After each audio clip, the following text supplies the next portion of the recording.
செஞ்சு கொடுக்கிறார். மோசே என்ன பண்றாரு தெரியுமா? அந்த கன்றுக்குட்டியை பார்த்ததுமே முதல்ல மோசே செய்தது என்ன தெரியுமா? கன்றுக்குட்டியை உடைக்கல, முதல்ல செஞ்சது கற்பலகை உடைக்கிறான். இந்த இடத்துல நம்ம மோசையை எப்படி ப்ளேம் பண்ண முடியும்? என்ன சொல்ல முடியும்? ஆனா ஆண்டவர் சொல்ல நீயும் அப்படின்ட்டாரு. நீயும் அப்படின்னு இதுதான் மோசையால தாங்க முடியல. ஆண்டவரே நானும் மாறிட்டேன் ஆண்டவரே. நம்ம பெருசா கண்டுகுட்டி எல்லாம் செய்து வைக்கல, ஆனா கண்டுகுட்டியே செஞ்சு வச்சவன் எப்படி அவரை துக்கப்படுத்தினானோ நாம இன்னொரு விதத்துல அவரை துக்கப்படுத்தும் போது அவர் எந்த கேட்டகரியில தான் வச்சிருக்கிறார் பாருங்க, நீயும் அவங்களும். ஆண்டவரே அப்ப நான் 40 நாள் ஆண்டு சமூகத்துல இருந்து ஜெபம் பண்ணிட்டு வந்தது, நான் நீயும் அவங்களும், நீயும் அப்படின்ட்டார்.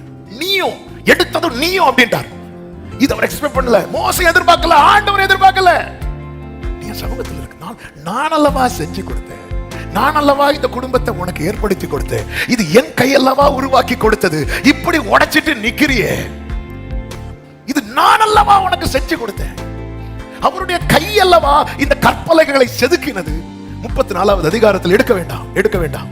மீண்டும் கர்த்தர் மோசையை சால்வாயிருவாரு. ஆண்டவர்ட்ட சால்வாயிட்டு திருப்பி வரும்போது என்ன சொல்லுவார் தெரியுமா? நீ 2 கற்பலகைகளை இழைத்து கொண்டு வா. நல்லா புரிஞ்சுக்கோங்க, சில செயல்னால உண்டான நஷ்டம் இருக்குல்ல, திரும்ப ஆண்டவர் மன்னித்து திரும்ப நம்ம கொண்டு வருவார். ஆனா சில காரியங்கள் நம்ம லைஃப்ல நஷ்டமானதுதான்.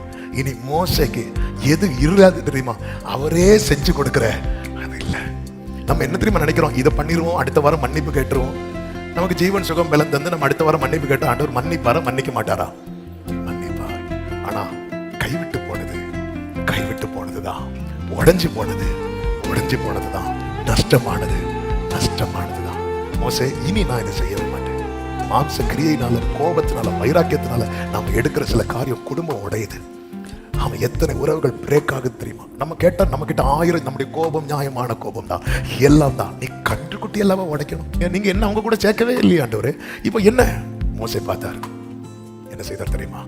உம்மை விட்டு விலகுகிற காரியம் எனக்கு தூரமா இருப்பதா. அதாவது நான் என்ன பண்ணேன்னு இந்த இடத்துல மோசே கேட்கல, நான் என்ன ஆண்டவரே பண்ண கேட்கல. தன் பிள்ளைகளை உணர்கிறவன் யார்? ஒருத்தன் தன் பிள்ளைகளை உணர்ந்துட்டான்னு வைக்கல, ஆண்டவர் யாரா மாறிடுவார் தெரியுமா? ஃப்ரெண்டா மாறிடுவார். அந்த இடத்துலதான் கர்த்தர் மோசையோடு எப்படி பேசினார் தெரியுமா? ஒரு சிநேகிதனோடு பேசுவது போல முகமுகமாய்